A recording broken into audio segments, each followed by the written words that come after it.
My name is Tarek Morshed with the Morshed Group at Sothebys, where we specialize in representing entrepreneurs and founders in their residential real estate needs. Welcome to the Entrepreneurial Home Podcast. This podcast is where Austin's most successful men and women discuss their business journeys and the entrepreneurial home that empowers them to thrive in both business and in life. On today's episode, we have Christophe Hardenne, president and founder of Little Cyclist and Little Speedsters. Before I go into just kind of like the background and who Little Speedsters and Little Cyclists are, just want to kind of maybe talk a little bit of our history and how our paths crossed. So for our listeners, Christophe and I met through a few mutual friends in the real estate business several years ago. And Christophe, I learned really quickly, has got a real passion for serving people, amazing customer service, and really being a difference maker in the world, and somebody who really wants to always improve himself to be the better husband, the better friend, the better family member, and the better employer and leader, and just really the person who wants to impact the world. And so we just had kind of automatic simpatico over a lunch, and we've continued to stay in touch and gather, ideate, talk about our entrepreneurial journeys and our work journeys and our life journeys. So it's been really cool to watch you evolve, learn from each other in these last few years also as friends and business owners and being in business in general. So I'm excited to have you here. Yeah, thank you. Thank you for having me. Absolutely, and it's been an interesting journey to watch you. You've had a hospitality background, an amazing hospitality background, and then you've had a really great run in real estate and in the building industry here in Austin. And each step has been about passion and purpose, and interesting how now that's all culminating in businesses outside of real estate, but still rooted in the same passions and purpose for people and making a difference. And that's kind of what brings us to Little Cyclist and Little Speedsters. So a little background on both the companies. Little Cyclist teaches children how to conquer balance, coordination, and confidence on a balance bike in a safe and fun environment. A balance bike is a two-wheel pedal-less bike that teaches toddlers as young as 18 months to balance on two wheels. Little Cyclist is dedicated to making sure that every child learns the skills to ride in a safe and secure environment while making friends along the way. With a passion for dirt bikes, Christophe is also the founder of Little Speedsters, a family-owned business that teaches children coordination, motor skills, and confidence on a dirt bike in a fun and safe environment. So you've obviously got a lot of play in your life, and it's really centered around bikes and cycling and this whole realm. So tell me and tell our audience here a little bit about of these two, what's really kind of the focus, what's happening right now within the two businesses, and a little bit of the background. So when we created Little Speedster 3 years ago, which we did actually in March this year, we passed 1,000 kids mark, which was 1,000 kids was pretty phenomenal. Knowing that the families don't like too much engine related children items, so but I developed a passion for children. Quite honestly, I think the children have a way, and especially that age from 2 years old to that 6 years old mark is very special to me for some reason. I've been very attracted by because they're sponges and they really learn a lot. It's been really fun journey for me for those past 3 years to do it. Nice. But during this process of Little Speedster, we sent a form to the families and we asked them, do your children ride bicycle? And it's been amazing in March when I was finding all those forms, and I had around 1,000 forms, and I was attracted by the no answer on that form, no bicycling experience at all, and I started to sort them. So I took the 3 years and put them and piled them up, and I saw that almost 70% of my children that came through the track didn't ever ride bicycling. And it's children between 3 years old. Research. Yeah. Wow. 3 years old to 13 years old. So I called a friend of mine and his name is Mark, and he owns a couple of private schools. And I say, hey, did you know that there's a guys who come to my track? And he say, no, I didn't know. But this is so sad. And I say, why is it so sad? And then he said, well, the first time I felt freedom as a kid was on my bicycle. Oh, wow. And so true. So true. For me too. Right? Yeah, absolutely. You take your bike, you go from point A to point B on your own with no parents, and you feel empowered, right? And I said, wow, I remember, I went through a lot in my life when I was really young. My parents get divorced, and my mom used to tell me the only thing that didn't make you cry is to take your bicycle in our street and riding your bicycle. When you were home, you were crying. And there's some things in this, right? Nice. Yeah. So I took the truck a couple of days and drive to neighborhoods, and I didn't see kids anymore riding bicycle anymore. Like maybe you and I were born in a different country, but wherever you were going, you were seeing kids on a bicycle. Right? You don't see that even when you go to close community with park. You go to the trails, and you don't see kids anymore by themselves doing it. Makes sense. And something started to rise really inside of me, and I said, this is not right? And activities, right, and all those things. So we took a survey among 50 of my clients from the little Speedster, and we asked them why their kids, and we didn't say we don't want any excuses, we just want to understand the true reasons. So if you take a forensic approach of how your life goes, why it has, and we had astonishing answers. The reason why. And I found it at that time, say, I can help the parents, I can help the kids to be on the bike, but I can help the parents on time. And I can serve a different purpose where my closest things that I want to do is helping CPS kids. So I call CPS kids and the association, and I said, can I, if I create a program like this, will you allow me to come on Saturday morning and teach the kids, right? And they say, absolutely, will the kids have no access to bikes, that's too expensive, and that whole purpose and goal start to make sense. It was a really big melting pot, but I asked my friends that own those private schools, so if I create a program of balance bike, will you allow me to test it? And we tested it for 2 months, and on 2 different schools. And after the 2 months, we said to the clients, well, it's time to really move into a payments method. And 100% of those clients pay us to do it. So we knew we had some things, right? We developed 120 different courses now.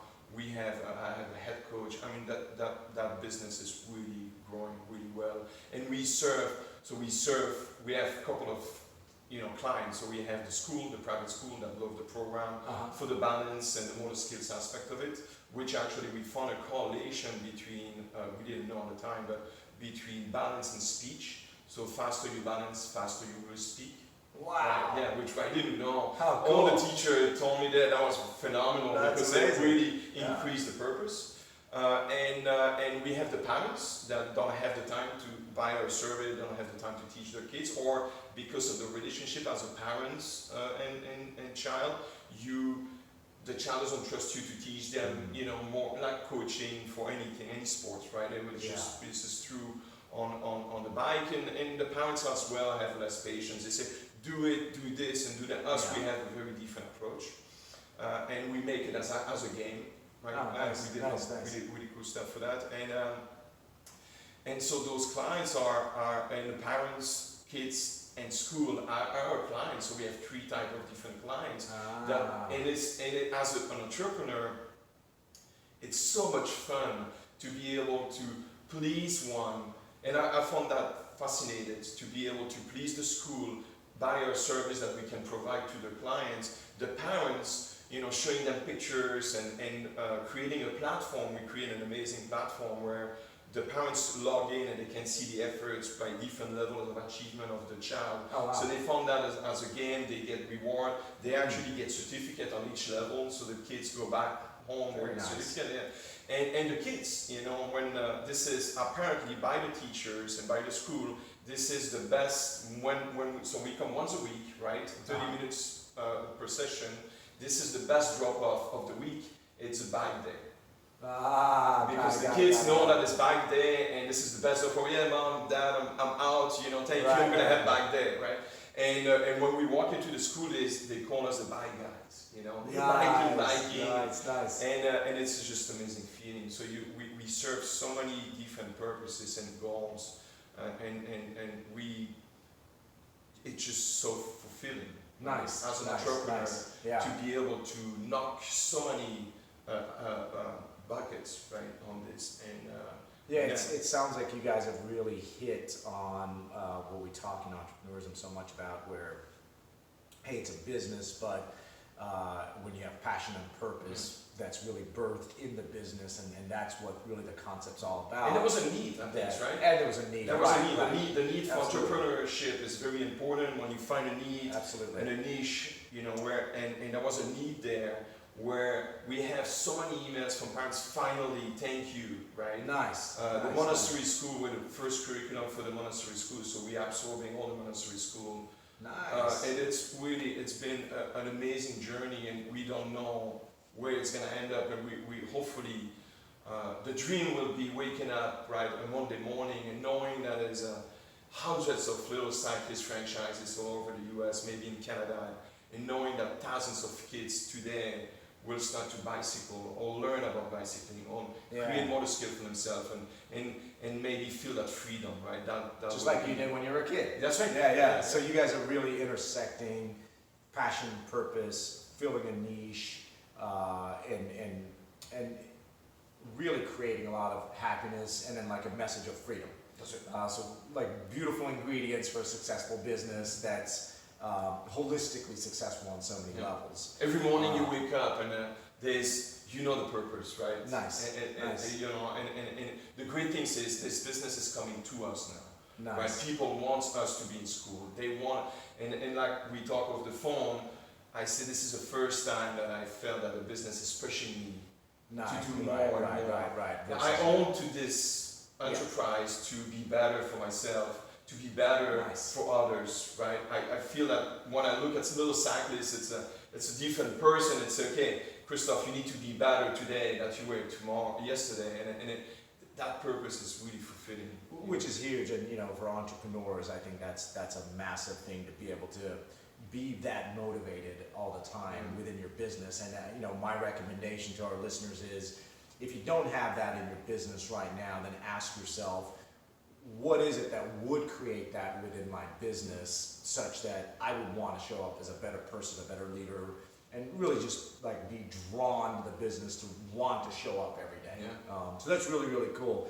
Obviously, it sounds like Little Cyclist is on a big trajectory and growing. That's probably where more of the focus would be as an entrepreneur for you guys, or for yourself, I would say.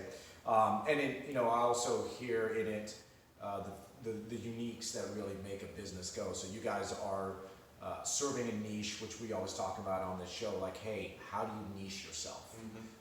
You're serving not only a niche, but a big need that's not being filled in a way that's very also different.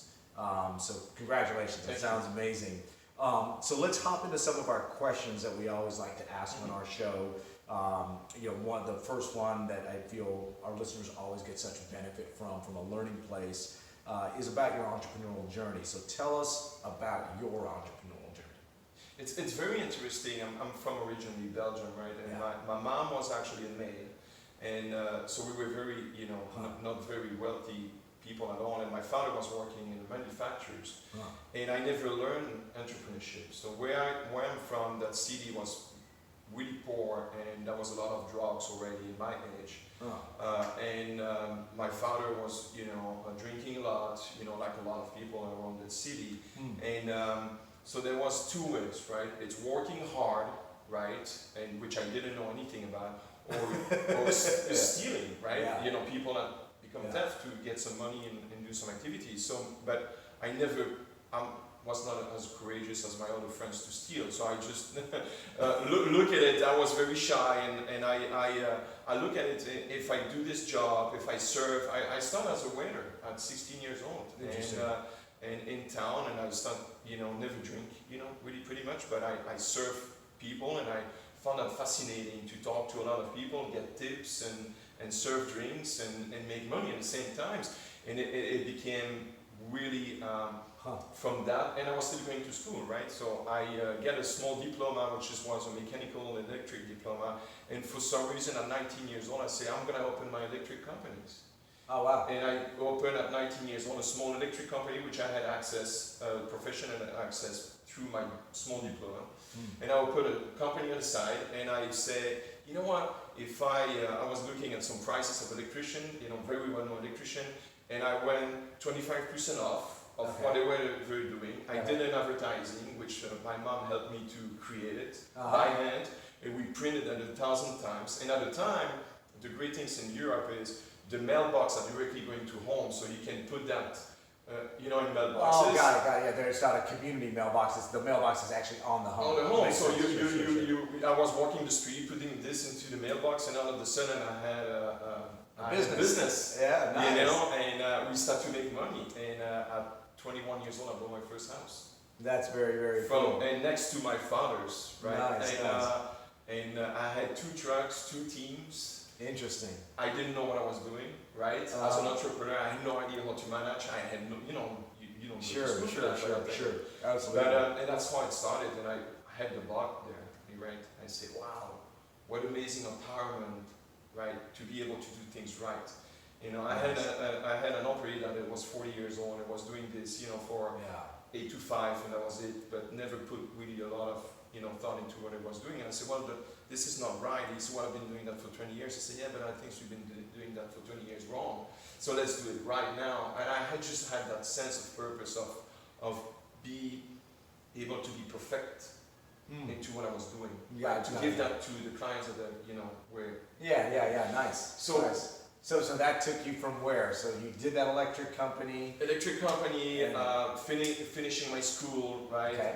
And this journey, I met a guy that was building a building in Miami, and at 22 years old, my father just died, so that was a perfect time for me. I had a really hard time with this. He said, just go 3 months in the US and we come back, and he said, where is in the US? Miami. I said, well, that's going to be a good journey then. Nice. So I went there and helped him out with the building. I still had my small company running, right? But I had a great managers and doing this for us. And I came back and I decided to sell everything. I thought that US was the land of opportunity for entrepreneurship. I felt it. So we moved with a company called Café Liégeois. We run that. We were selling coffee into the US territory. We did that for 8 years. We sold it to a company in New York. God. And out of there, I met a lot of hospitality guys that say, hey, I need a leader like you. It seems like doing really well. And if you sold your company, don't open another one. Let me help you to move to the hospitality business, and maybe one day you're gonna own your own hotel. And that was interesting. I never been shy to change industry at the time. Interesting. Yeah. So I had a great mentorship by this guy, and I ran a couple of years until 2012, right? Okay. That's what brought me in Austin. That company, I was in the Keys with my wife. In the meantime, I get married, luckily. My wife's phenomenal, 14 years of marriage, two amazing kids. And they moved us to the Keys, where we spent... The Florida Keys?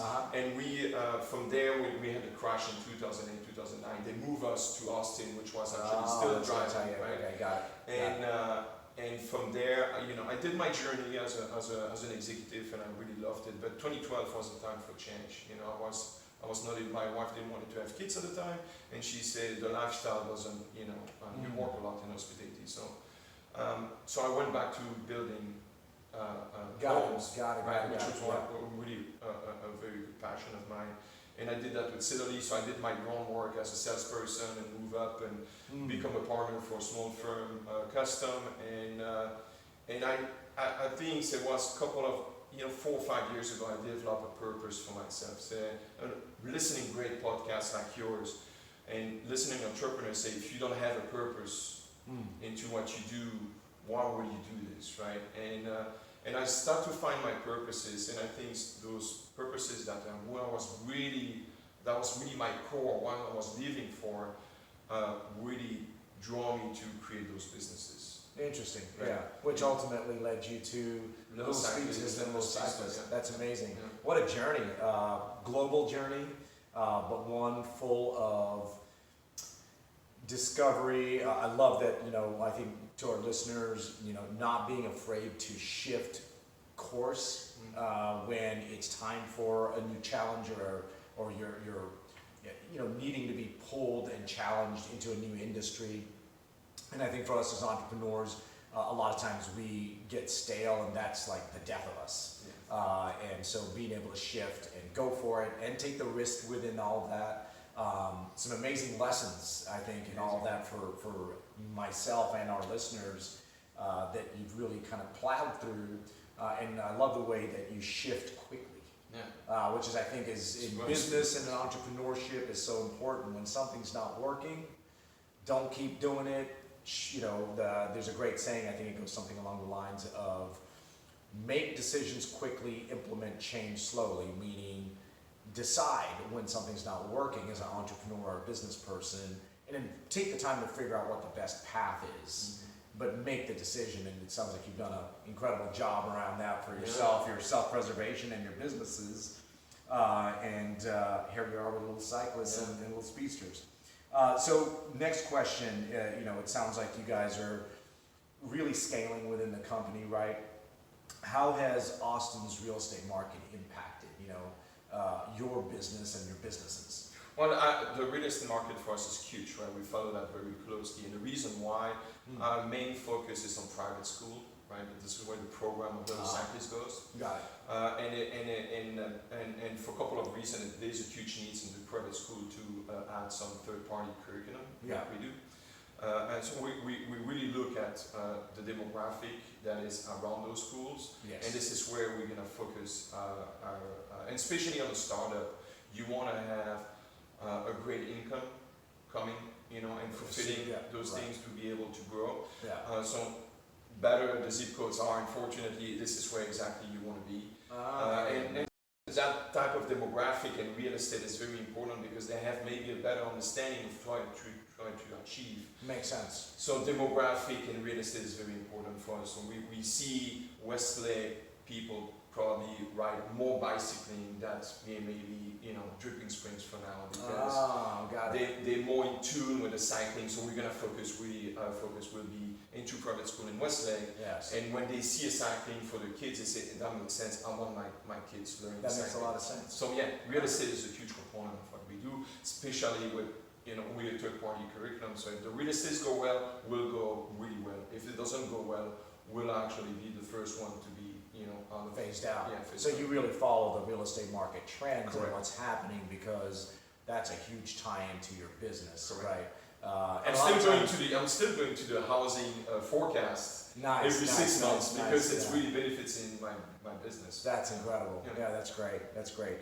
And a couple of things I want to bring to light for our listeners. So some great things that I'm hearing here, some great nuggets, and make sure that we're really getting them. One, even how the business started, but even, let me rephrase that.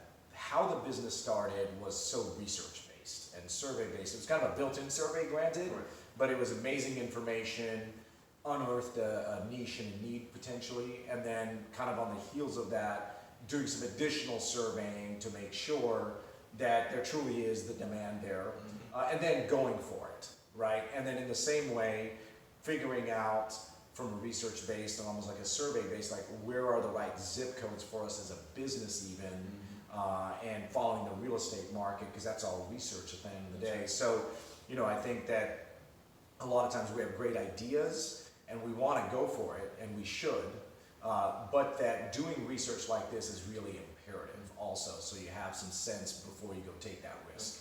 And we did this, right? We did this, but after now we're in a point where we have to strategize.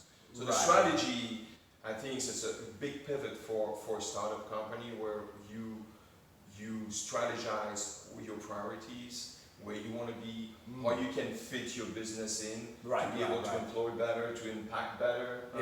And we in that pivot of strategy now, where I'm learning, from a mentor of mine that is, she's a phenomenal lady, and she really helped me to pivot into those spaces on strategy and what else is coming. Yeah, it's really cool. That sounds amazing. Which actually you helped me a lot as well.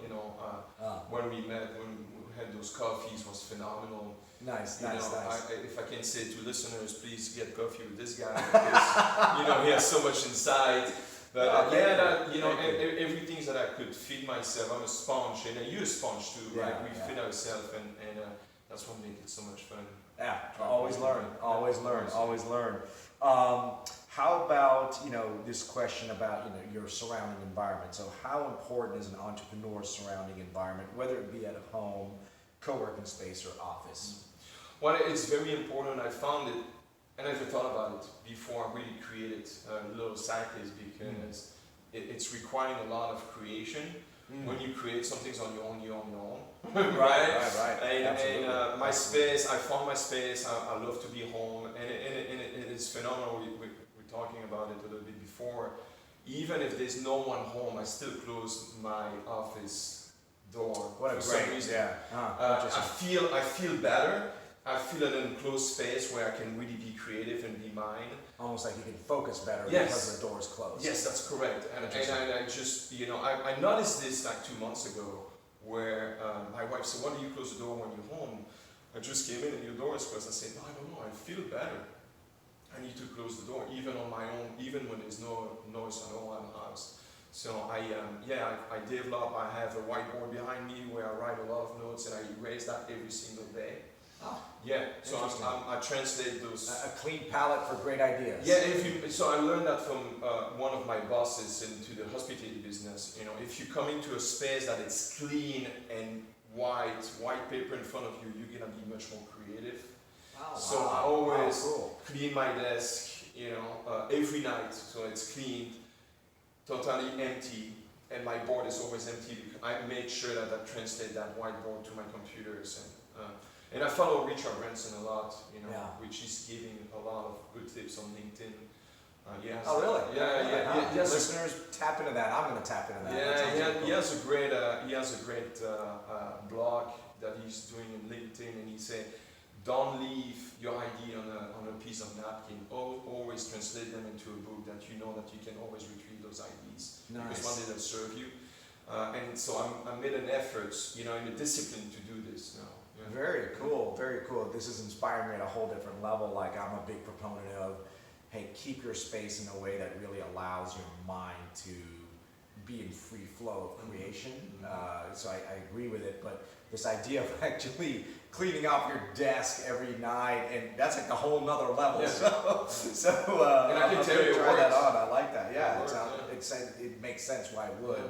And these are some great hacks to our listeners, as far as, our surrounding environment and where we work. And a lot of us as entrepreneurs, we might work at the office, around people, but oftentimes our best ideas and flows come when we're alone and maybe at the house and working on something. So it's so important to set up your surrounding environment for success. With our clients, we always coach this. Hey, you're buying this home for your family, but you're also an entrepreneur, at least our clients that are entrepreneurs, and we say, does this home really serve you from that perspective? And is there a space where you could really go create, because it's so important to be able to get, because all it takes is one interruption and all that flow is gone. Oh yeah, it's the same thing. I learned from different entrepreneurs, the best ideas are for some reason coming in showers, when your mind is nowhere. Yeah. But if you don't write it down, most of 90% of those ideas go to the drain. I love that. That's great. Because you don't take notes, or you forgot about it, or you didn't get the discipline. So for me, I have my iPhone always next to, and you know what I do? It's on recording. So I push recording, I do my voice in the IDs, and I stop it. And I'm getting a whole image of you in the shower, man. I know. Don't. It's not that pretty. That's awesome. Well, great. I think that's some phenomenal sharing that you just did. Thank you so much. That was really good stuff. I think we're just about out of time, but I do want to make sure that we talk about where people can find you guys, right? So website, if there's any social media handles, let's share that with our audience real quick. Yeah, so we obviously own the littlecyclist.com. We're on Facebook under Little Cyclist. Okay. People can find us on our website, send us a message. I'm always welcome to any question that I Awesome. can help people, as well. We share a lot of, but sharing to the masses is even better. So if I can do that, the people are more than welcome to contact me. Awesome. I appreciate that. That's And my listeners, please take advantage of that, because this man's got a lot of gold to share for sure. And so it is littlecyclist.com. That is right. correct. Okay, just how it would be normally spelled. That is correct. Okay, awesome. Anything else you want to share before we close out? No, I want to thank you so much. You've been an anchor, for the past couple of years that we know each other, for me to reach where I am. And I want to thank you so much for your friendship, and always your mind is so sharp, and I really enjoy you. So I want to thank you so much for inviting me. Absolutely. And you've made the same impact with me, and all ships rise with the tide. Absolutely. Right? All ships rise with the tide. Folks, thanks for joining us. As always, if you want to listen to past podcasts, you can go to our website, tarekmorshed.com. That will change to morshedgroup.com soon enough, and we'll give you some updates around that. And then, of course, our social media platforms, also in LinkedIn, Facebook, and Instagram. So I think that's it. Thank you again for joining us. Thanks for joining us. Thank you. And we'll see you guys next time.